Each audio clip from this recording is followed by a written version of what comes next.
Well, hello everybody, Brian Goulet here of gouletpens.com for another episode of Goulet Q&A. This is number 259, and today we're going to be talking about the Platinum Procyon, some applied patinas on metal pens and resources that we had when the Goulet Pen Company was just getting off the ground, among other things. I got 9 questions for you today, so kind of felt like taking on a little bit more. I don't know, maybe I felt a little guilty for taking off last week, but I'm trying to pack it in for you here today. Had 4th of July off. I mentioned very briefly my daughter was going to have surgery, very minor, very outpatient kind of thing. She is perfectly fine, perfectly healthy. That went very smoothly, but Rachel and I took a little time off just in case it didn't go smoothly, but it did, so it worked out well. We had a lot of family time, just taking care of random stuff around the house. I like to stay pretty busy even when I have time off, and so fixing random things around the house and cleaning up things, sorting through stuff, you know, just fun things that you get to do as a grown-up. We're coming into summer now. It's kind of our slower time just in general as a company. It's not as crazy as in the holidays or like springtime. There's a lot of big releases with Lamy and other things. Right now is usually a little slower. Everybody's traveling. Kids are out of school and you got all kinds of stuff going on. And so we are doing a lot of preparing. We have some summer deals that are going on, so we're trying to kind of clear out some inventory of stuff that we have too much of. Trying to prepare for having the right resources for the holidays that are going to be forthcoming in the fall. So we are, just kind of thinking ahead on that kind of stuff, working on projects and whatnot. Some of the new stuff that we've had coming in the last couple of weeks, we had the Colorverse First Moon Landing ink set, which Drew and I talked about in Right Now. And you can check out that video if you want to see a little bit more about it. It's pretty cool though. We're coming up just in the next couple of days here on the actual 50th anniversary of the moon landing of Apollo 11. So that's pretty cool if you're into space stuff. Got Saturn V over here keeping me company. It's been keeping me company all year. I don't know how long I'm gonna keep it up there, but figure, the 50th anniversary is kind of a special thing, so that's pretty neat. We also have Goulet nibs now are no longer going to be two-tone ongoing, but they're going to be all gold-plated. We just got those all gold-plated ones in, so you can check those out. I think they look pretty snazzy. It wasn't really our choice. It was something that Yovo is moving towards, so it kind of is what it is, but I still think it looks pretty darn good. So I wouldn't be surprised if you see that on a lot of other Yovo nibs too. Just the two-tones had a trouble with availability on those and moving towards the all gold-plated. We got Rhodia 2020 planners in, which kind of freaks me out a little bit because I feel like 2019 just started. I'm not ready to be thinking about 2020, but anyway, we got planners in. If you like to plan ahead, I don't plan that far ahead in my life in general, but if you like to, we got those now. We also got the Field Notes National Parks Edition. This is the next kind of quarterly one that they did, which I think is pretty cool. So they have 3 different sets of these. They lumped them together. So the Series A is Yosemite, Acadia, and Zion. B is Grand Canyon. I'm not actually showing you the ones I'm talking about here. Yosemite, Acadia, and Grand Canyon. And this artwork is done, I guess, part of the 59 Parks print series. I don't know the artist that does that, but that's what that artwork is. That was the inspiration that they had for doing that. This is Rocky Mountain, Great Smoky Mountains, and Yellowstone. Beautiful artwork there. Very majestic elk. And then Grand Canyon, Joshua Tree, and Mount Rainier. There you go. Over 52 million acres of parks in America. It's one of the best things we got about this country, in my opinion. But very cool looking, and then 5% of all the proceeds from these go to the National Park Service to help preserve these parks. So that's pretty rad. So if you're into that, check it out. We'll have it for probably a little bit. I don't know how quickly it'll sell out, especially because there's 3 different series, but if you're interested in that, there you go. And then we got another book. This is a hand lettering book. So, we have been getting asked about, handwriting and books for quite some time. We have the Art of Cursive Penmanship, with Michael Saul, and that's really cool if you want to learn cursive. But this one expands a little bit beyond that. So this one's a bit of an experiment for us.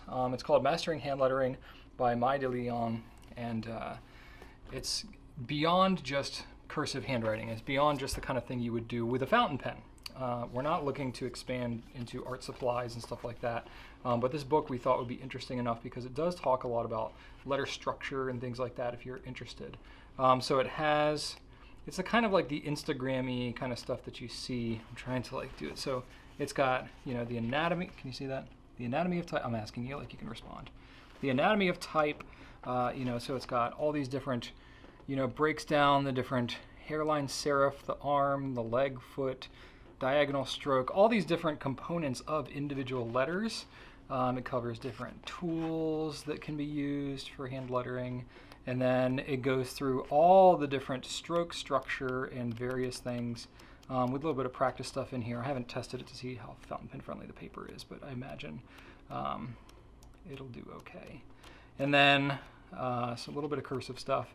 And then it gives you some ideas of like things that you can use to kind of generate your lettering layouts and stuff. So this is pretty cool. I follow some people on Instagram that do this type of hand lettering stuff, and I was curious enough about it, and I thought, what the heck, we would try it out. So if y'all are interested in that, you can check it out. We have it for sale right now.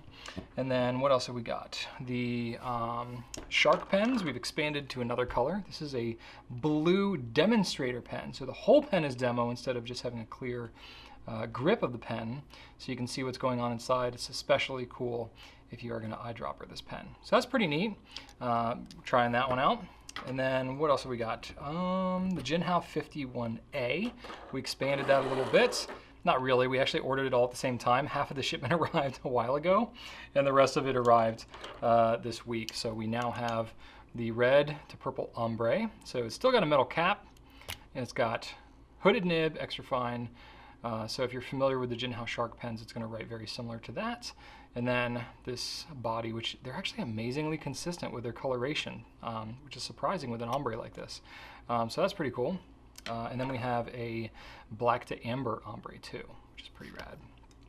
There you go. So it's just the body of the pen that's got that ombre. The metal caps are the same on all these pens. And then we have a wood one as well. I don't know the exact type of wood, but it looks to be some kind of like walnut type wood. It's pretty light. It's not super heavy. Truth be told, we originally intended to order them with the hooded nibs, and this is how they arrived. So guess what? We have these now. So they have number 5 nibs on here, fine nibs, but pretty decent writing pens, surprisingly. So if you want a relatively affordable wood, kind of a classy wood and silvery combo, you can check those out with the number 5. And you can, of course, swap it with a different number 5 if you are so inclined. And then we got a couple new inks from Monteverde, Tanzanite, Malachite, and Citrine. We have those in the 30 mil. We've expanded into the 30 mil, getting more away from the 80 mil due to popular demand. And then we also are going to have the Retro 51 Apollo fountain pen. So they took the Apollo, which was the most popular of the roller balls that they did in the 3-pack a little while back, and they turned it into a fountain pen, which is awesome.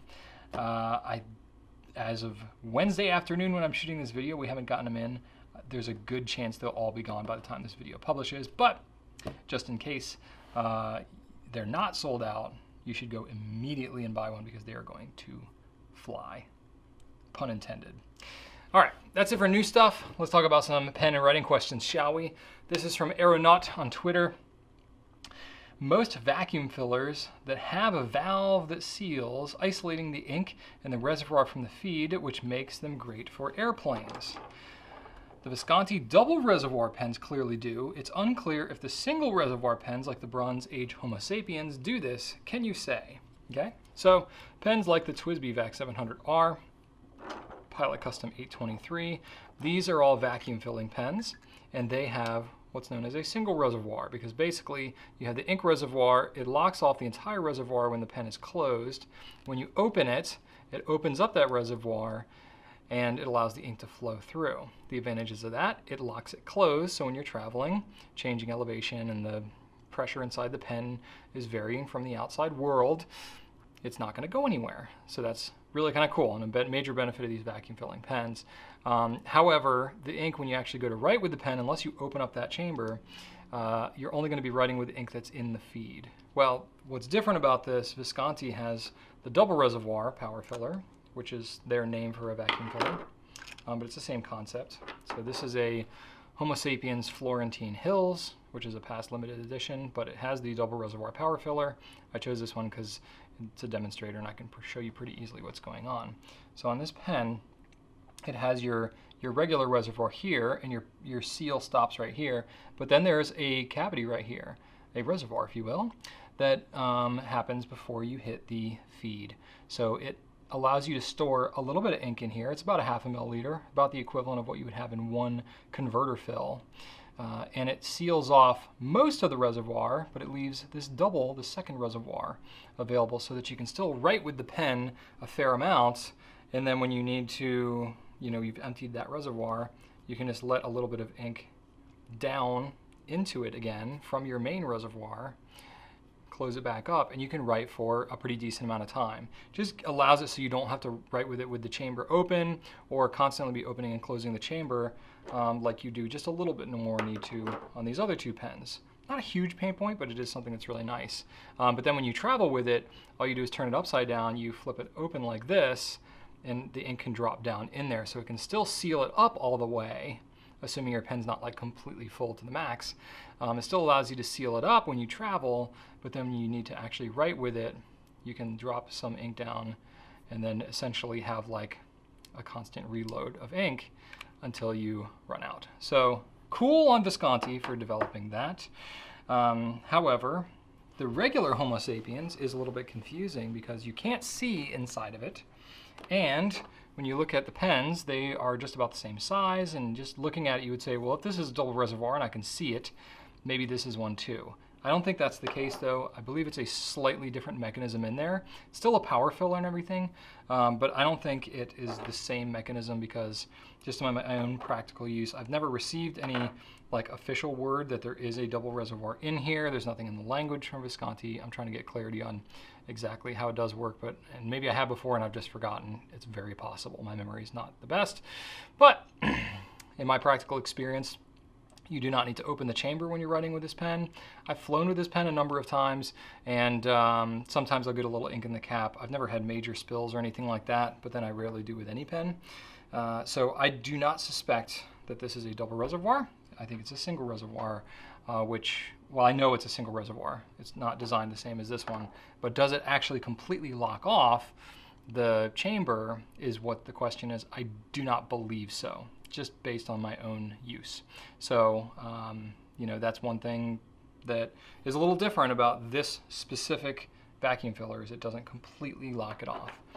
But even still, again, I've traveled with it a bunch and never had a major problem with it, other than maybe a little bit of ink on the nib and a tiny bit inside the cap, which I carry mine around in my pocket anyway. I have a very warm body, and I'm inside, outside, changing temperatures and all the time anyway. So even just normal carrying it around, I will often have ink that kind of comes out just due to pressure changes and stuff. With a number of different pens. I definitely get that with this one, but I still daily carry it. It's not enough to impede me in any way. I'll just grab a tissue every now and then, or if I'm traveling and flying somewhere, you go into the airport bathroom, hotel bathroom, whatever, you grab a tissue, you just, get it out of the cap and move on with your life. It's not seriously impeding, but if that is something that really bothers you, just be aware of that. It may not be the #1 travel pen for you. Just something to keep in mind. But there you go. All right, Bite the Hand on Instagram asks, forgive me if this has been covered in another Q&A. It's possible, but I don't even remember what I've covered in half of these now. But I'm eager to know your thoughts on the Platinum Procyon. I've been looking for a next level pen in the $40 to $100 range that performs well, isn't too traditional or cigar looking in appearance, and of course writes reliably. Thanks so much for you and the whole Goulet team. You're very welcome. Platinum Procyon, so I got mine in a deep C, and very solid pen.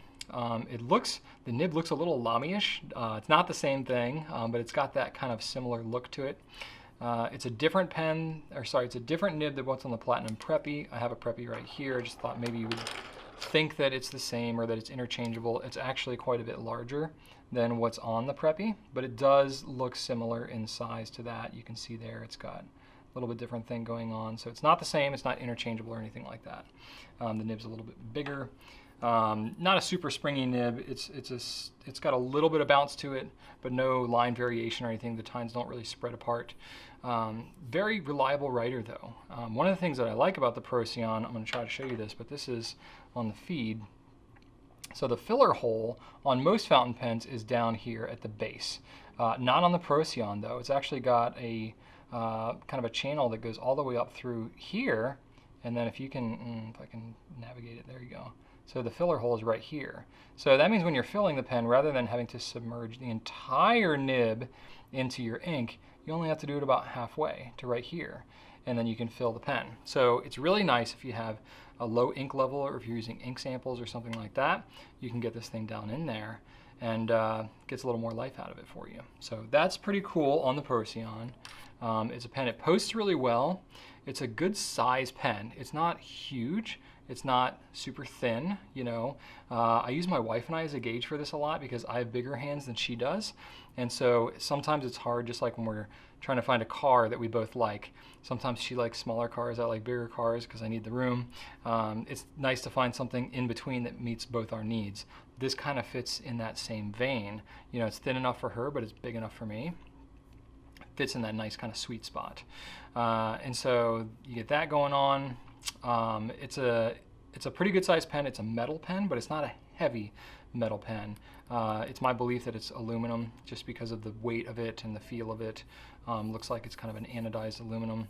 And so you're gonna get pretty decent durability, pretty decent weight balance with it, but it doesn't feel cheap, but it's also not like so heavy that it's gonna weigh down your hand over time. So I think it's gonna be a really good carry around pen. And something that is good for writing in longer sessions too. Another thing I like about it is you have less than one rotation to uncap the pen. So sometimes with screw cap pens, it can, if you have to, for me the test is like, do you have to move your hand within the rotation to uncap it? That's very inconvenient for me. Kind of a downer whenever a pen has that, but this one, very easy to undo. Easier than most. I found about 1.5 rotations, maybe 1.75 is kind of pushing it, cap rotations, in order to be able to do it without having to change your hand position. And so a pen like this is really great for that. Clip strength is pretty decent. It's not my favorite clip in the world. It's not my least favorite. It's just kind of there. And then this is another interesting little fact about the clip. When I was in Japan and I got to meet the designer of the Procyon, he said, this is a little Easter egg, which I'm kind of giving to you now. I figure if you're watching 18 minutes into Q&A 259, you deserve an Easter egg. So if you look at the shape of the clip from the side, you see how it's got this taper, and then it kind of has this pronunciation at the top. Well, that is kind of two things. It's meant to mimic the shape of the pen itself, with the cap being slightly bigger than the body, but it's also meant sort of to allude to the letter P for both Platinum and Procyon. So you hold that clip on the side, it looks a little bit, mimics the letter P. How that kind of bulbs out there. So there you go, that was intentional. That was from the designer. And then the grip is translucent, but there is a housing in there, so you can't really see the ink flowing through. It's just kind of more of an aesthetic thing when you're looking at it. The pen does not come with a converter. So that's kind of a downer. I wish it did, but it does not. However, you can get one for $8. Platinum's got, you know, it's not the most expensive converter, but it's not the cheapest either. It's kind of middle of the road there, but you can get that in a gold or silver version. It's inside the pen, doesn't really matter. I grabbed the gold one. But if you really like to be matchy-matchy, you can get a silver one. Or you can use Platinum cartridges as well. They're not universal, but Platinum has a few different colors. So you can check that out. It's got a little more weight to it with the converter in there. But really pretty solid. Actually, with the converter in it, feels even better in my hand, personally. But anyway, so really solid pen, nice performer, writes great. I'm really rather bullish on the Procyon. So you can check that out for yourself. We have it at Goulet Pens. The MSRP is $66 plus $8 for the converter, but we have it for $52.60 at Goulet Pens plus the converter if you want to get that. So I would say all in all, very solid choice if you're looking for kind of that next level pen in that price range that you were looking at. Cool. All right, suluboyayolculugu on Instagram.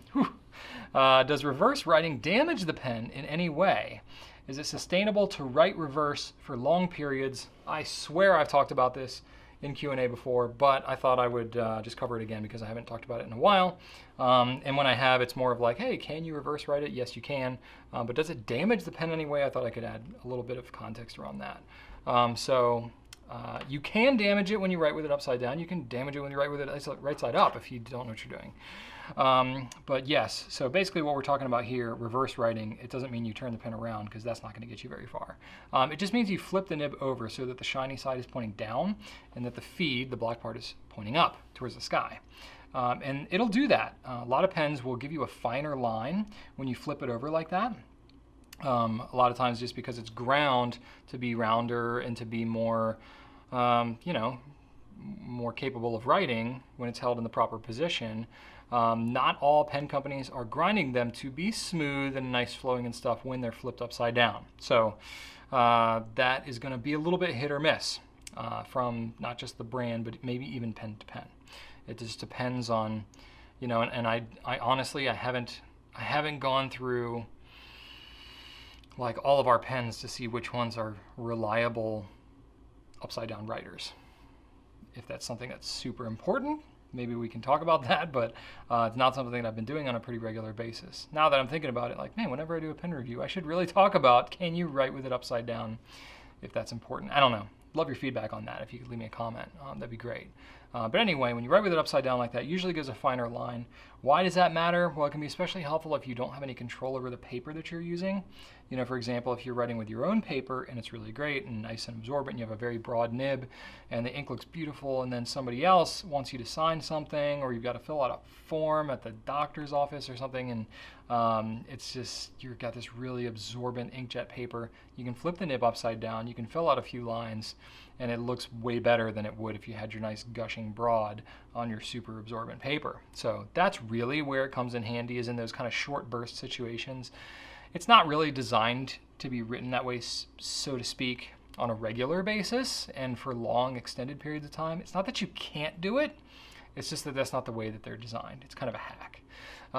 But yeah, you could do it. If you have a heavy hand, it's not going to be great, because if you think about it, when the nib is in its proper position, it can bend up, it can flex and stuff like that as you're writing with it, and it's unimpeded. It's got its own pressure, that's this own tension that's putting it back down, but there's nothing on the reverse side that's forcing it down. When you flip it upside down like that, the feed is pretty much right there. So if you are bending it and putting pressure on it while you're writing, the nib is not really able to flex up. You've got kind of a fulcrum here at the end of the feed, and you are going to have a tendency to actually bend and kind of like give a little condor nib to the effect, to the end of your nib if you're writing with too much pressure. So you got to be really intentional to write with a light touch when you flip it upside down. If you don't naturally have a light touch, you're not going to want to write with it upside down for an extended period of time anyway, because then you will be putting pressure on that nib and you could cause it to bend, it could get out of alignment, and it could just be generally not great.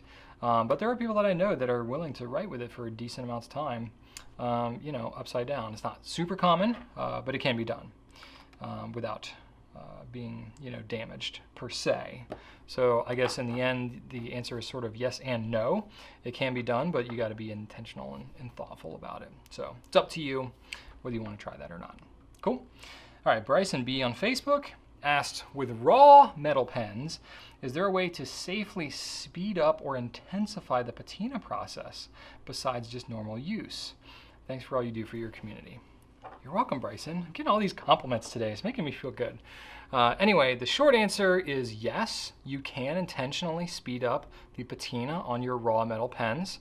I have a Coeco Supra in brass right here. Brass is not the most patina-able pen. Silver, copper, those will patina much more. But the brass is the pen that I have right now on my desk, so that's the one I grabbed. This is something that's kind of interesting. I have not experimented a whole ton with this, but I have researched it a little bit. And going back to my early days, before Goulet Pens was even in its current form, back when I was pen making, I was testing all different kinds of techniques and different kind of artisanal things that can be done on a pen. One thing that I was really fascinated with was an artist and craftsman. His name is David J. Marks. He's based out of Northern California. He had a show called Woodworks on the DIY channel like 12 years ago. I actually got to meet him in person. It was kind of like the first time I ever like fanboyed out with someone, and I really was kind of a dork as well. I got him, he uses a hand scraper a lot with his woodworking, and I actually like got him to sign one of my hand scrapers. It was kind of silly, but anyway, he in his show did a lot of like metal gilding. He would gild silver or copper leaf or gold leaf or whatever. Gold does not patina that well. It basically just can turn black. But the other metals, silver and copper especially, you can use chemical reaction to put a patina on those metals, and you can use different chemicals to get different colors. And he would do certain projects. He would turn like a wooden vessel, and he would, you know, put gilded like copper or something like that, and silver, or maybe even mix them together.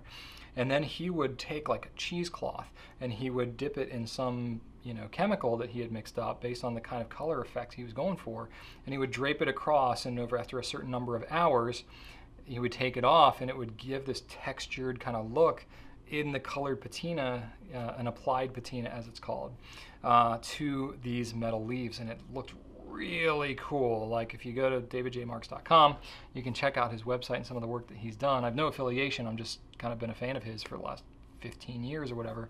But anyway, he actually has a DVD on his gilding and patination process, which is kind of somewhat specific to his woodworking, but the concept should be exactly the same. And he covers some of the different chemical mixtures that he uses, but you can also look it up on Google, just as an example, you know, how you can get different colors and effects. I actually looked up, you know, patina on Wikipedia, and it has some formulations in there for copper. Ammonium sulfide will turn copper blue-black. Cupric nitrate will turn it blue-green, and ferric nitrate will turn it yellow-brown. Just as a couple of examples of some of the chemicals that you can use to force a patina. Distressing is also the term that's used for this technique. So yeah, technically you could do that on a pen. You could take and you could either just bathe it in whatever the chemical is if you want to get kind of an even patina, or if you wanted to do something textured, you could take and wrap it with string. You could do a cheesecloth or some other kind of, you can use your imagination really and come up with some kind of texture that can absorb, and then kind of drape it across. If you wanted to, you could do a string, dip it in, and you could like wrap it around, and then you could get kind of a coiled patina effect. I mean, you can do all kinds of interesting things. The only thing I would think specific to a pen that you may want to take into account, especially if you're going to be like, you know, some of the techniques, depending on your material and the chemical you're using, it can take, you know, 8 hours or something like that, or several days to get the patina forced. You may not want to have it with all the other parts of the pen in there. So you would want to try to disassemble it as much as possible.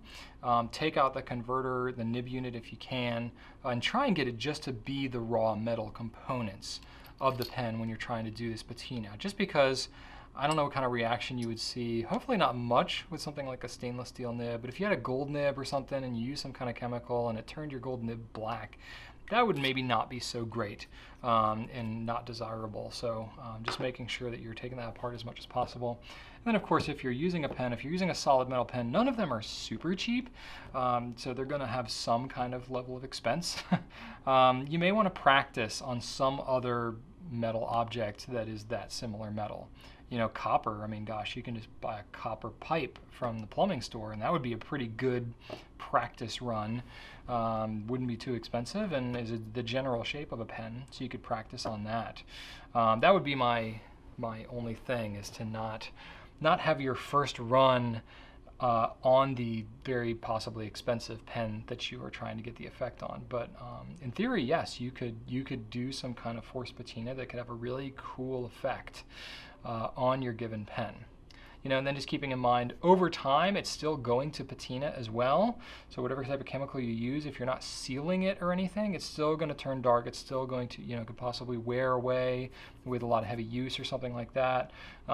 It's going to continue to live and evolve as you use the pen. So if you are doing some kind of forced patina and you love the look of it, you may want to experiment with doing like a clear coat lacquer or something over top of it. Clearly, if you're forcing a patina on your pen, you're kind of like voiding the warranty anyway. So you are kind of off the deep end at that point. So you may want to, you know, just go all out. Consider doing some sort of spray lacquer or something like that to help protect it. That's really up to you if you want to do that. If you're trying to do that on the grip and all that kind of stuff, you don't want to spray it all over your nib, clearly. So just be very intentional about how you go about doing that, or just realize that if you leave it kind of uncoated, that it could wear away over time. And you may, I mean, you could always do it again, you know? Lots of cool things you can do with raw metal. So there you go. All right, Savannah S on Facebook asked, do you have a pen that you keep in your car? I want to keep a Kakuno or something in mind, but then I'm afraid that something unexpected will happen. If it's not an eyedropper pen, should it be fine? You know, this is one area where I actually don't have anything to do with fountain pens in my car.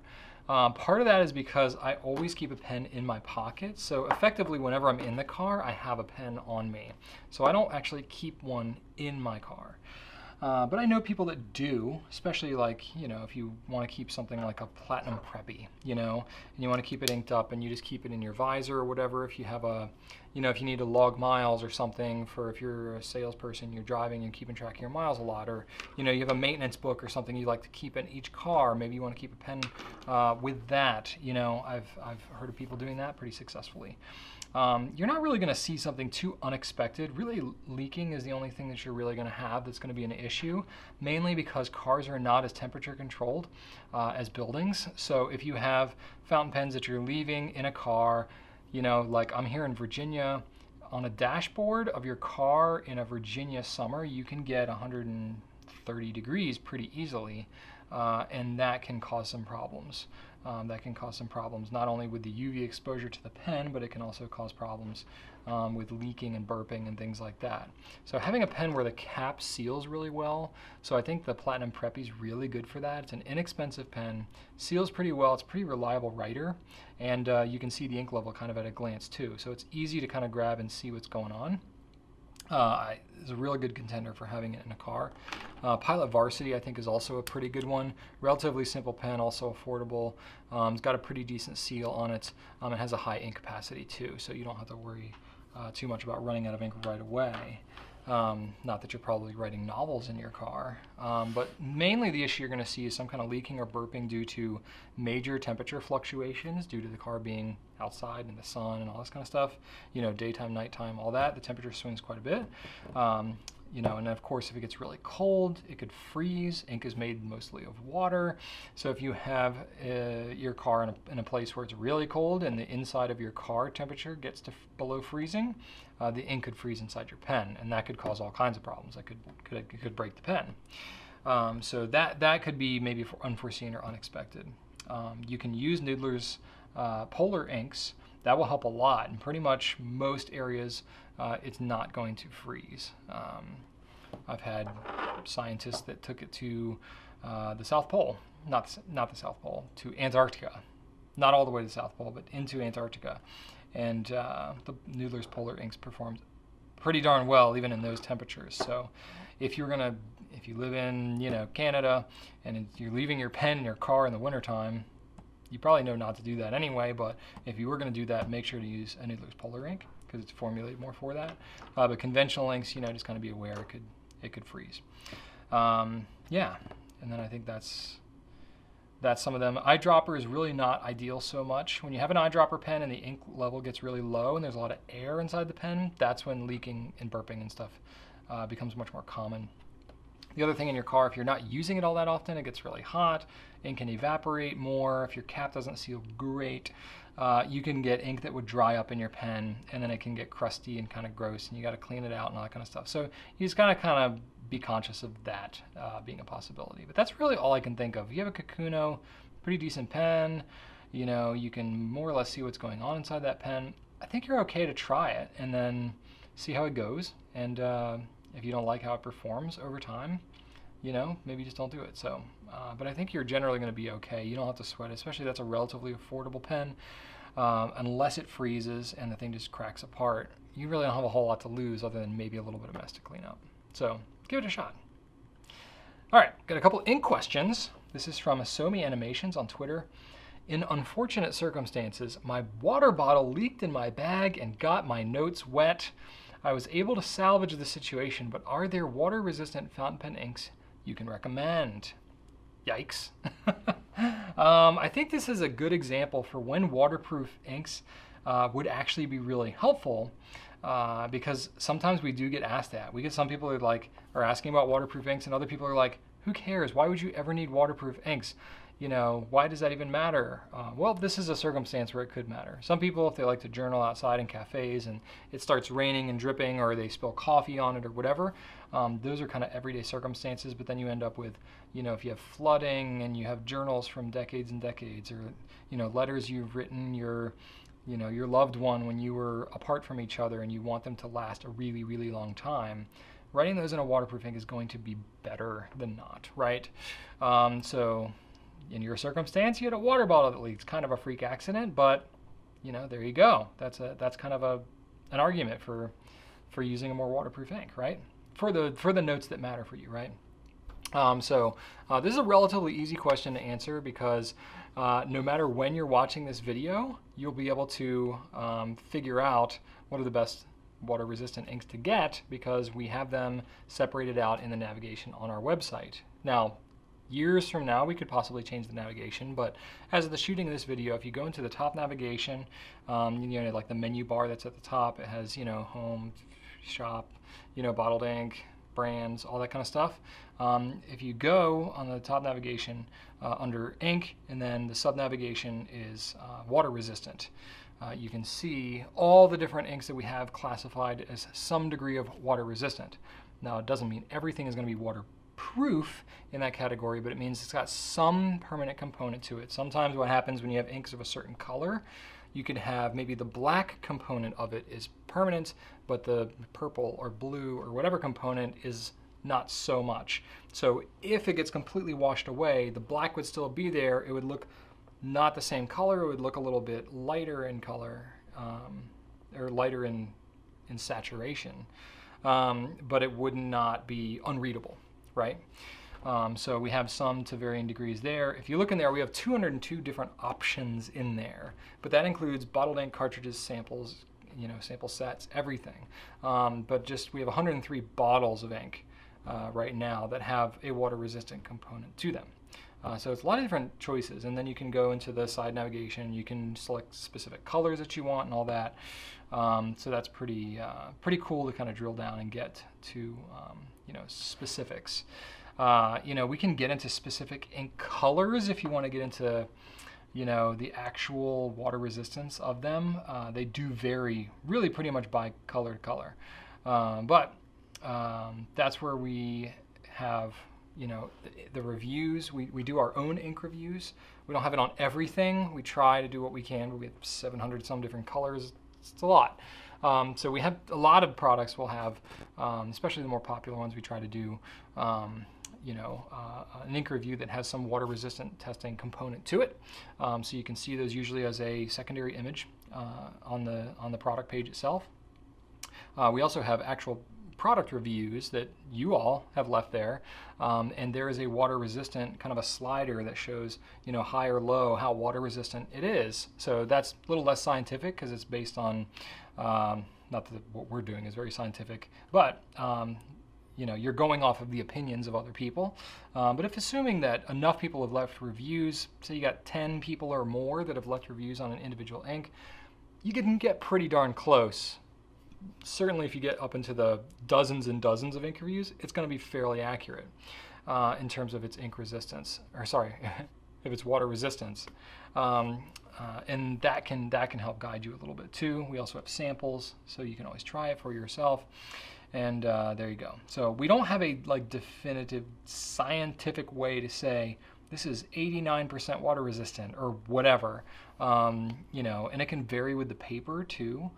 But you know, the type of paper you have, if it's a really absorbent versus a really repellent ink, you know, certain like watercolor papers that can really repel a lot, you know, have coatings on them that make certain inks not as permanent on them.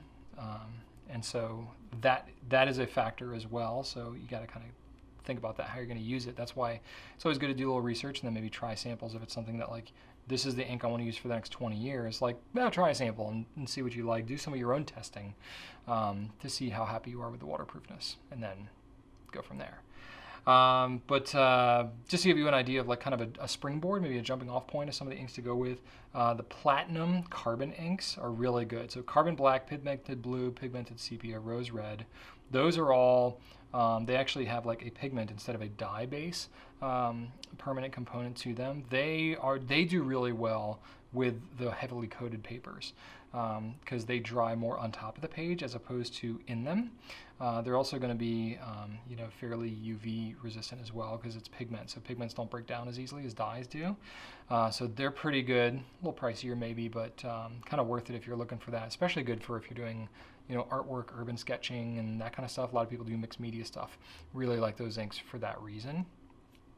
So those are the pigmented ones that I know about.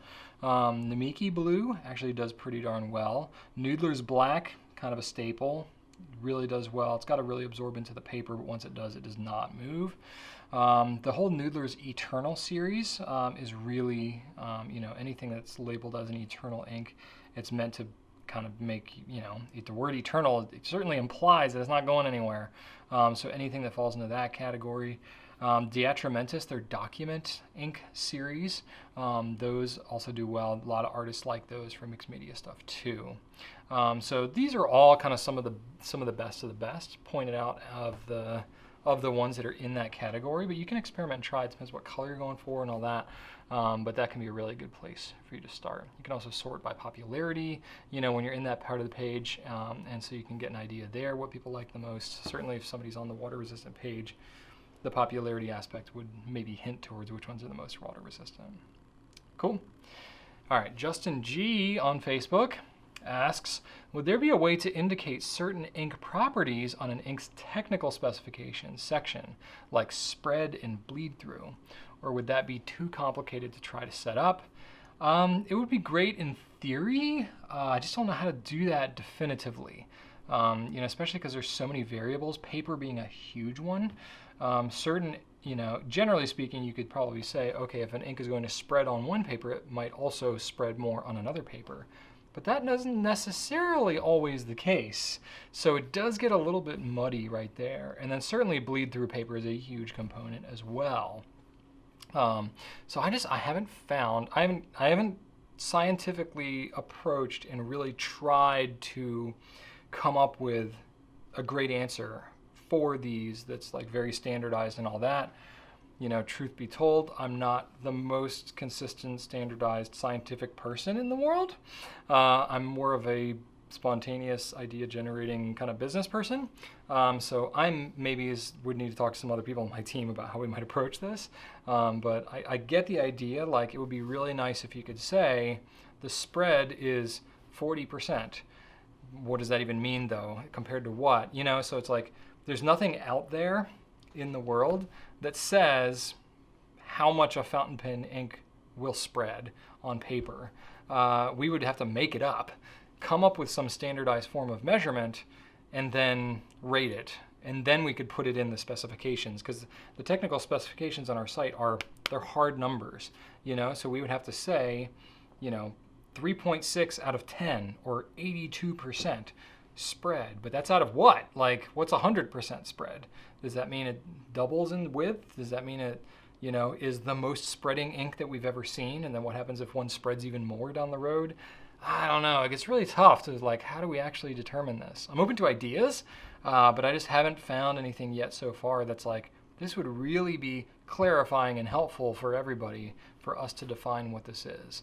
Hasn't anything I've come across in the pen community is anybody who's like done that before. Usually what you see with people's ink reviews and stuff is they give it kind of like a high, medium, low rating, or maybe, give it a certain 7 out of 10 or whatever is very subjective, but they try to give it some kind of basic rating like that.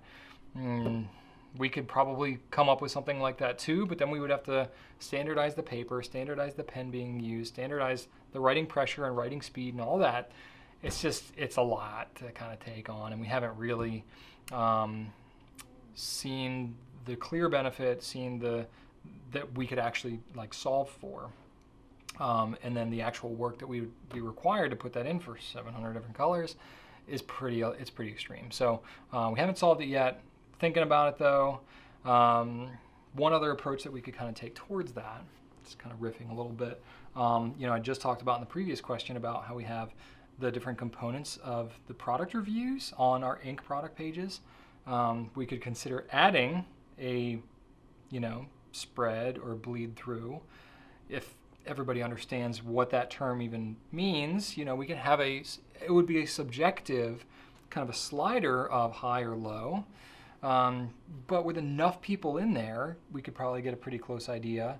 The challenge of that is it would take a long time to get some sort of proper rating in there, because you'd have to have enough people leave new reviews to say those ratings on there. And also the challenge is when we were building out our site, we consulted with our developers and looked at best practices. And when you get beyond a certain number of components that you ask people to do in a given product review, people look at it, you get your email notification or whatever after you bought your ink, and you say, can you please rate this ink so other people can get it? And you're like, okay, cool, yeah, I'm happy to do that. And if there's like 12 different components and you're like, I don't know, and then people will either choose something random or they'll just look at it and be like, this is too much, I'm not going to leave a review. So we were advised heavily not to go more than 5 components when we were building out a review section on our product page. So right now, currently, we have dry time, shading, flow, water resistance, and value. Now, value is the one that is really subjective, isn't specific to ink. It's just like, is this product worth it? We have that as kind of a standard in a lot of our products. But between dry time, shading, flow, and water resistance, I don't think that spread and bleed through would kick any of those out. Value is maybe be up in the air. Of course we could add a 6th or 7th or whatever, but then we'd be feared that not enough people would leave reviews where it would even be that useful. So I don't know. It's really just, we're in a gray area here, a fuzzy space. And I just don't know if that would be the best approach, but that's an option, So I'd be curious what your thoughts are on that. If you could leave comments, I'd be very curious what you think. We do get asked about things like spread and bleed through on a somewhat regular basis, so we'll think about it. Maybe talk about it as a team, especially if you all give us a lot of good feedback in the comments. That'll give us kind of the energy to look to take that on as a topic here. But anyway, I thought it was interesting enough to at least talk about it. So good food for thought, if nothing else. But the more it comes up and the longer it goes where this is a real thing to address, the more willing we are to put the momentum behind it to actually solve it. So thank you for at least prompting it today. All right, I got a troubleshooting question and then a business question, and then we're out.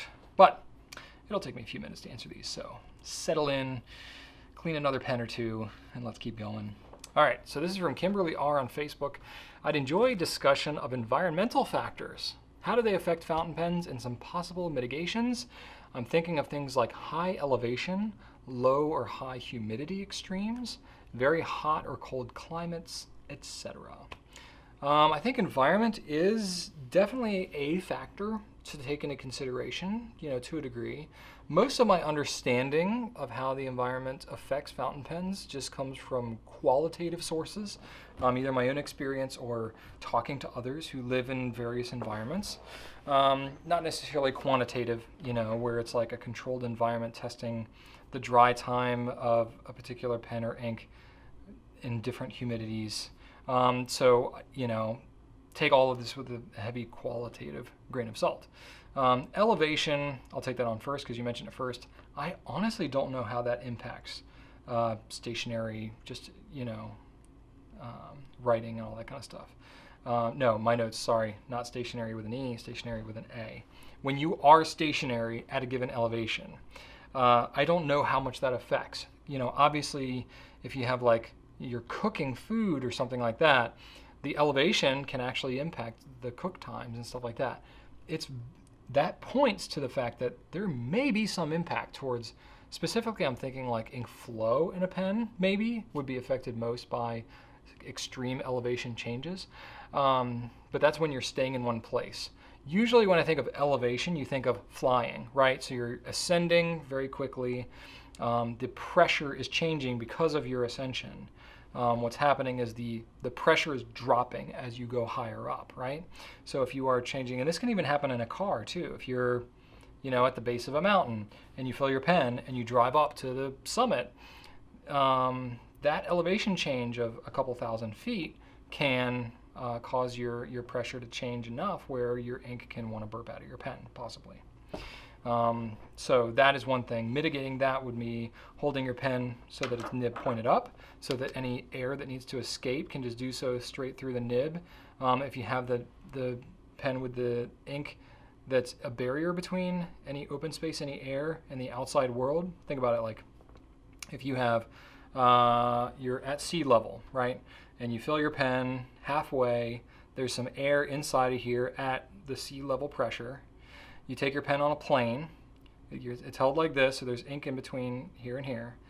You go up in that plane, the pressure outside of the pen is dropping, which means that the pressure inside the pen is higher than the outside. That pressure is going to want to equalize, and the only place for it to go is through the nib and feed. Well, if you have ink in between your higher pressure air in the pen and your nib and feed, guess what it's going to do? It's going to push that ink out of the pen. That's where you get leakage and stuff like that when you're on a plane. Really, it's when you're ascending that happens. Descending, it's the opposite. Your pressure is higher outside, and then it is putting pressure on the inside. Well, that's wanting to contain the ink inside the pen. You're really not going to get any burping and leaking in your descension. It's all in the ascension. So that is one thing to take into account with elevation when traveling. Stationary though, I don't know if your flow will feel different in a pen. I'm trying to think like when I've traveled, if I've gone significant elevations different. I've never had it where I've noticed it, put it that way. But it might be something to think about, like if I ever travel to Colorado, or maybe you all know, if you frequently travel from like Florida to Colorado or something like that, where there's like major elevation differences. Do you notice that your pens write any differently? I'm very curious about that. I don't know. I haven't heard about that happening enough to be relevant. So that I don't think you have to worry about quite as much, except for the traveling thing. Humidity does make a difference. Really in terms of how quickly your pen can dry out. The drier the temperature is, the more the water is going to want to evaporate out of your pen. That's just basically it. So ink is made mostly of water, and so water evaporates when it's in a more arid environment as opposed to a more humid environment. So it can affect how quickly your pen will dry out. If you have a pen that seals really well, Platinum is great at this. A lot of other brands do a pretty good job. Pilot does a pretty good job, TWSBI, of keeping the pen sealed up nicely. You're not going to deal with this quite as much. But other pens, you can dry out in a couple days in a very arid environment, whereas in a more humid one, it's going to last a lot longer. So that's one thing where humidity is impacted. What can you do about that? I've had some people that have, if there's room inside the pen, they'll actually cut up a small piece of sponge, jam it down into the cap, and wet the sponge. And then when they cap it, they have essentially a small humidor inside their pen. It wouldn't last forever, but it will help the dry time. That's assuming that there's not so much sponge in there that your nib actually touches the sponge, because then what happens is the sponge wicks the ink out of the pen. And then you're like, where did all my ink go? I was trying to keep it from drying out, and now it's all just soaked up into the sponge. That kind of defeats purpose. But anyway, it might be something kind of interesting you could experiment with. I've known some people to do that and have some success. You can also keep it inside a Ziploc bag or something else, some other humidor-ish kind of arrangement to basically just keep it from evaporating into the outside environment. Obviously, if you have a humidifier or something like that in whatever your office is, that would help just to make the environment itself more humid. But those are some of the hacks that I know about. If you have less humidity, arid environment, less humidity. If you have more humidity, and then the other thing about less humidity, you're going to have a little bit shorter dry time. Think about it. The ink that you're putting on the page, the air is drier, the water out of the ink is going to evaporate quicker. It's going to affect your dry time it's going to dry quicker. And also maybe like when you're writing, you might have a little less open time on the pen as you're writing before it would dry out as you're writing with it too. Just dry out on the nib. Some ways that you can help, prevent the air. So, while you're using it, if it's drying out while you're writing with it and having a hard time starting and stuff like that, there's some various things you can do there. You can, of course, recap the pen. That's the easiest hack you can do. If you keep a small cup of water near you, you can just kind of dip it into the water and keep going. I don't necessarily recommend this, but some people will actually lick it to get it moving again. Again, totally up to you. I don't really recommend that, but some people in a pinch have been known to do that. That's fine, whatever, it's your pen, it's your life. You do you. If you're on the more humid side, your dry time is going to be a little bit longer on the page because there's already a ton of water sitting around in the atmosphere, and so there's not as many places for it to go.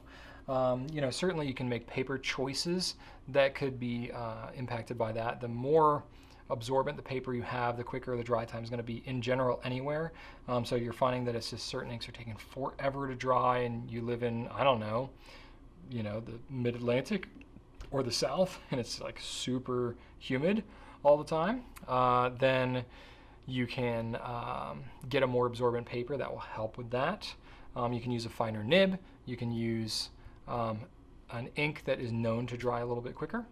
And so you can do some of that stuff. Oh, and then on the flip side too, if you're in a less humid environment, you can use an ink that is wetter and doesn't dry out as easily. There you go. And then, what else did you ask? Let's see here. Hot or cold climates. So extreme heat isn't great for necessarily your pens, but it's more about the temperature changes, which really comes down, sort of like the elevation, comes down to pressure a lot of the time. If you have a hot car and it's 120 degrees, and then you bring it on your dashboard, you bring your pen inside your nice air-conditioned office building, it's 70 degrees. That's a pretty big swing, and you might see some ink burping and stuff like that can happen just from the temperature swings, which cause pressure changes inside your pen. And then, of course, the hotter it's going to be, the more likely your pen is to dry out. Those types of things. If you have extreme cold, your pen can freeze, and then it might have cracking issues if the ink freezes inside the pen. It's possible. And then, yeah, I think that pretty much takes care of that. I was trying to think of other things that could be impacted. I haven't really heard of this being an issue, but it's possible. If you live in really sandy or salty environments, if you live by the beach or whatever, there's a lot of salt in the air. It's possible certain types of pens could tarnish quicker. Maybe like certain metal could corrode more. If you have like a chrome plated something and it's not like a solid stainless steel, you could have parts that would corrode a little bit quicker, especially if you take it to the beach all the time. It's possible. Exposure to salt water or whatever. Barometric pressure is something I think about. Like if a storm is coming, does that impact the flow of your pen or whatever? It's never done it for me enough where I'm like, oh boy, I can feel it in my knees, that kind of thing, where it's like, oh, I can tell my pen's writing much drier, therefore I know it's going to rain this afternoon or whatever. I've never noticed that happening enough. It makes me question, but I have no idea. Then the other environmental thing that I'm thinking about that is for everybody, direct UV ray exposure, direct sunlight in any environment, not the best for your pen. It can cause discoloration, maybe oxidation of whatever your pen materials. It can cause discoloration and oxidation of your ink and your paper. Really just not so great. It kind of, UV rays in general just kind of break everything down in our physical world. So just keeping that in mind with your pens. Of course, the more prolonged the exposure you have with that, the more likely you are, and the solution for that would be to keep it out of direct sunlight. Pretty easy. So that's all I can think of at the moment, but I think we've hit on some of the highlights here. This business question is from cat.jeanie on Instagram. What resources and assets did you have before starting Goulet Pens, and what did you have to obtain, for example, loans from the banks, friends, family, equipment, etc., in order to get the ball rolling? So I've talked a lot about Goulet Pens in the early days here. Thought I'd touch on this a little bit because it's interesting. So when we started Goulet Pens in its current form, my wife and I were 25. Rachel was 7 months pregnant, and we had a mortgage on a house that we'd bought within that last year. So new mortgage, new baby, new business. Why not? Let's just take it all on. I was kind of the mentality of like, you know what, I think I want to take all this on while I'm naive enough to where I don't realize quite how hard it's going to be. And I'm really glad I did, because it was pretty friggin' hard. And Rachel and I constantly talk to each other and we're like, I don't know that I could do that again. That was really, really hard. We were young enough to have the energy to do it and naive enough to not quite know what we were getting into. Not in such a dangerous way, but in a way that was like, I don't think if we had full consciousness of just how much it was going to take that we probably would have done it. We might have taken an easier path. But anyway, it's all worked out in the end. But still, at that time, we'd had a completely unprofitable pen making business that we'd been working for 3 years. I'd volunteered my time, never paid myself a dime for my work, and Rachel's as well, of doing the Goulet pens in its pen making form, when I was turning wooden pens and that kind of thing. So we didn't really have any money from that, so to speak. We had basically donated our own savings into that. And if anything, stopping doing that was helping us, because it was a financial drain, not to mention a lot of time. The assets that we had was a bunch of pen making equipment and supplies, none of which were helpful to Goulet Pens in its current form, other than there was some monetary value there. And once we decided to make the switch over into fountain pen, product retailing over from pen making, I got rid of a lot of that stuff. Some of the tools and stuff I kept because they weren't shippable really. They were heavy and kind of obscure, and I just knew we wouldn't get a lot for them. And I may want to use them in the future, so I kept them, put them in a shed, and just really shoved all my tools away.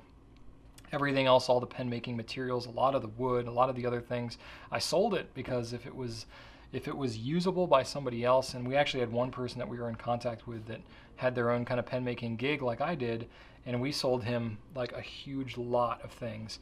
And we took a bath on the products. We lost a lot of money from what we paid for it, but we needed the cash. So we sold off all the stuff that we knew we would never use, got a terrible deal, but at least we recouped the cash and we could be free of it. And then we took that cash and we used that to basically start Goulet Pens in its current form. It wasn't much. It was under $3,000 probably is totally what we had, between $2,000 and $3,000. I don't know the exact number, but it was that relatively low amount when starting an inventory-based business. That's not a lot. We had our old PC that we had left over from college that we were still using, which just got eaten up by a virus 2 months into the start of the business, and we had to buy a laptop and all that. We had a personal camcorder that Rachel's parents had given us because of the impending birth of our son, and so they lived further away, and they wanted to be able to see him to some degree more. This is before we had any kind of a smartphone. We did not have a camera taking capability on any kind of a phone. So they bought us a camcorder so that we could, this was in 2009, they bought us, which smartphones existed, we didn't have any money, so we didn't have any smartphones. So they gave us a camcorder so that we could record videos of our son, and they could see their first grandchild, more than once every however many weeks or months it might go in between seeing them. So they gifted that to us, and I did record a good amount of footage of our son, but I actually ended up using the camcorder more for the business. So all of the earliest Goulet Pens videos you see, probably for the first 5 years, maybe even more, it might have been 5 or 6 years that we used that one specific camcorder to shoot all of the Goulet Pens videos. It had to be probably 600 or 700 videos that we shot on that camera. Kind of amazing when you think about, what you can do. And nowadays, that camera, what I have now on my phone is a better camera than what was on that camcorder at the time. So I kind of laugh when people who are running other businesses, they're like, oh, what kind of equipment do I need? And they think about it. I'm like, literally anything. Anything you use today is going to be good enough for you to do it. Just get off your butt and shoot some footage. The quality is really good these days. So we had that personal camcorder. We ran everything out of our house, so we had no rent, we had none of that kind of stuff. We were all just paying for that personally anyway. We paid ourselves nothing, so labor was all free. We did everything ourselves, so we had really no outsourced expenses, so to speak. We had to learn how to file our taxes. We had to learn how to, do any HR related stuff, how to manage our own benefits, how to do all that stuff. Because at the time that we first started it, Rachel was working a full-time job. She went on maternity leave and then ended up not going back. So here I was not pulling in any money. She was pulling the whole financial wagon while we were trying to get the business off the ground. We had our first kid. I was going to be an at-home dad / work in the business, and then she was going to go do her job, come home, be mom, and then help with the business. I don't know what our plan was. It was kind of half-formed, but that's what we had at the time. That's what you do when you're 25. You're like, I think we can make this work. But anyway, so we that was the plan. And then once she was like 2 weeks out from going back, she was just like, I can't go back. I can't leave you with our son at home and you're trying to do this business and like, what am I going to go back to my job and be in this completely other world? She's like, no, I want to do that. I want to be in this together. And I was like, okay, how are we going to make that work? So, I mean, literally we had a little bit of money saved up because Rachel and I are squirrelers. We just like to hoard savings and we're very debt averse. That's just our style, There's nothing wrong necessarily with one style of saving or debt or the other. It's just a problem if you mismanage it.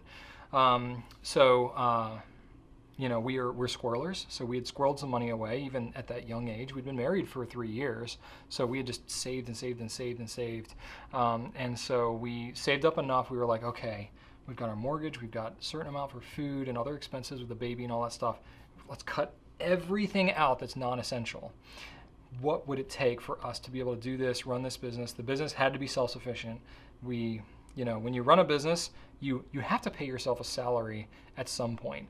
But until your business is profitable, at least with an LLC in the state of Virginia at that time, I haven't looked it up recently, but I think you could go for, was it 2 or 3 years? If your company's not making a profit, you can go 2 to 3 years without having to pay yourself anything. So our plan was like, okay, first year we know we can not take a salary. If we can live off our savings, everything we make from the business, we reinvest it back into inventory and more growth and stuff for the business. Really for us in the early days, everything was, we had a couple computers, we already had the camcorder, everything was social media and all that kind of stuff. Just with those computers, we were able to do everything, and then it was inventory. And then just like some light shelving and just not a whole lot. I mean, we used stuff that we had. And so it was really all just, we needed to buy inventory because if we didn't have it, we couldn't sell it. So that was a lot of it. Everything we did was online. We didn't pay for any advertising whatsoever. It was all social media using YouTube and Twitter and, whatever we had. Our blog. So we just worked that like crazy. And it was all just sweat equity. That's all it was. With a little bit of money in there. We did borrow one little lump sum thing from my parents for inventory in that summer of 2010.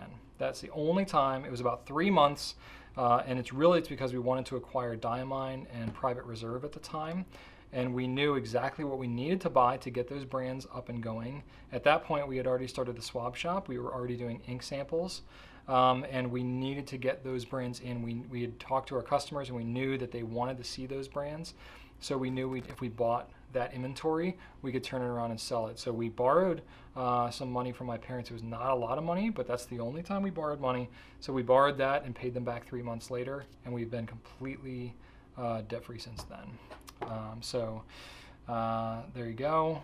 We, as far as a lifestyle goes, we didn't eat out. We didn't drive very much of anywhere because we worked completely out of the house. We didn't really go anywhere or do anything that wasn't involved with visiting family or working. Completely cut out our social life. We had no friends. We got together with basically no one unless they came and visited our house, and usually then we put them to work. Because that's what we had to do. We didn't do anything recreational. We didn't go to the movies. We didn't go on vacation. We didn't travel. We didn't do anything. It was all in. I mean, all in on business and family. That's it. Yeah.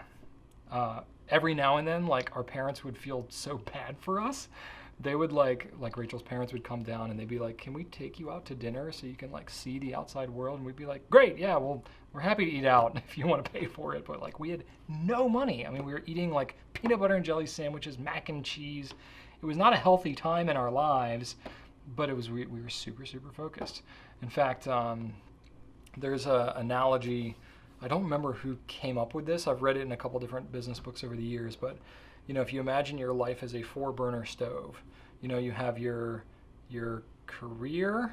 I'm trying to remember what the 4 burners are. Your career, family, health, and social, you know, like your social life. You know, those are your 4 burners. If you want to see, you know, a higher than average degree of success, you got to turn off one of the burners. And if you really want to achieve high success, you got to turn off 2 burners. So for us, it was like, well, social, that one went immediately. And it was like, you know, health, that one went for the time. Health of our kid, obviously, but it was like career, family. That was it. That's all we did.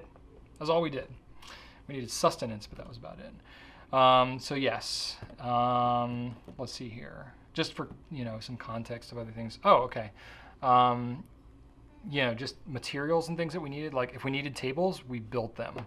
Like I would buy a sheet of plywood for $20 and I would scrap together, like actually some of our tables in the early days, like my parents had an entertainment center that they bought in 1984 that I had chopped up and turned into tables. Like because I had saws, I had tools and stuff. I made a lot of our furniture that we used. We would buy things on Craigslist. I hit up estate auctions. I would go to, you know, Craigslist listings where somebody was like, I have a warehouse and it's filled with crap. If you want to meet with me, you can come and buy some of my crap. So I would meet the guy in his crap warehouse and I would buy various chairs and things. We hit up Goodwill. We hit up our local county Habitat for Humanity restore. You know, we would buy desks for $2 a piece and things like that. And we did that for actually quite a while. You know, in fact, I have memories of even like 5 years in, we were still using some of those like $2 desks. And we had like 20 people in our company. And that was at the point where I was like, okay, this is really not so flattering. People are like getting splinters on their desk because they're basically falling apart. So like that's when we started to upgrade the furniture. But it was like, it was pretty darn scrappy for quite some time. But you know, that's what you did. Like that's what we had to do. So the moral of the story here is we lived below our means. As a business, personally, as meager as our means were at times, we always lived below our means. We just are personally, the approach that Rachel and I have always taken is we don't want to leverage it and we don't want to take on debt to bank on this thing working. Because if you think about it, an online fountain pen retail business, running it out of your house with a baby and all, like it was so pie in the sky and so speculative at the time. Now looking back on it, I would have been like, oh, we totally should have taken on a loan and then we could have like had any kind of a life and still made the business successful. But we had no idea at the time. It was hand to mouth. I mean, at that time, trying to make it work. So we have no regrets about how we went about doing it. And we were being true to ourselves. I didn't want to be accountable to a bank or to any other investor, to family or anybody else. I was accountable to my parents for that little bit of period. But even that, I was so just like, they didn't even put a lot of pressure on us at the time. They gave us that loan very lovingly and they really believed in us. We worked our tails off to pay it back as quickly as we could. But I hated the idea of, you know, being dependent on somebody else for our funds and all. It just put pressure on it that I didn't want. So that's just the way that we're wired. There's nothing wrong with taking on, you know, debt to leverage a growing business, especially if it's really got success behind it. But it was just, that's the way that we chose to do it. It's not the only way to do it. Maybe it's not even the best way to do it, but it was definitely the best for us. So I think, you know, when you have no choice, when you're driven by passion first, and you don't really care what others think, then you can be very, very lean when you start your business and you can just freaking make it happen. And that's kind of how we did it. So on that note, I'm going to end this week with a question of the week. Not related to the business stuff I just talked about, but going back to some of the ink characteristics and all that. So what characteristics, such as like bleed through, feathering, spread, whatever, do you wish that we had more clarity and distinction on around gouletpens.com? So if there was something you're like, I'm shopping for a product, doesn't have to be ink, it could be anything. I'm shopping for something, I never have clarity around some aspect of it. If you guys had some feature, some comparison, some whatever it is, this would help me so much. You know, it could be pen specs, ink performance, paper qualities, whatever it might be, anything that you can think of. Just leave in the comments, because that'll get us thinking. This is a time of year where we have some time to be thinking about it and working on projects. You know, like mid-December, not the time for us to be doing those projects. But now, okay, we might have some little room. So that's my question of the week for this week. And then I'm gonna do another writing prompt, because Andy gave me a high five after I did it on last time. So I'm gonna give you another one here. My writing prompt for you, this is just your personal thing. If you want an assignment or a motivation to write something out with a physical pen on physical paper with physical ink, write out what you would do if someone gave you $1 million that you could spend, but you couldn't buy anything for yourself. Can't spend it on yourself, but you gotta spend $1 million. What would you do with that $1 million? So write that out for yourself. Be honest, and maybe you can learn something about yourself, and just a good opportunity for you to exercise your penning muscles a little bit.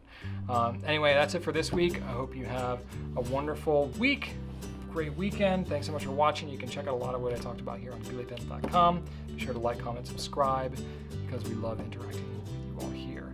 Thank you so much for watching, and right on.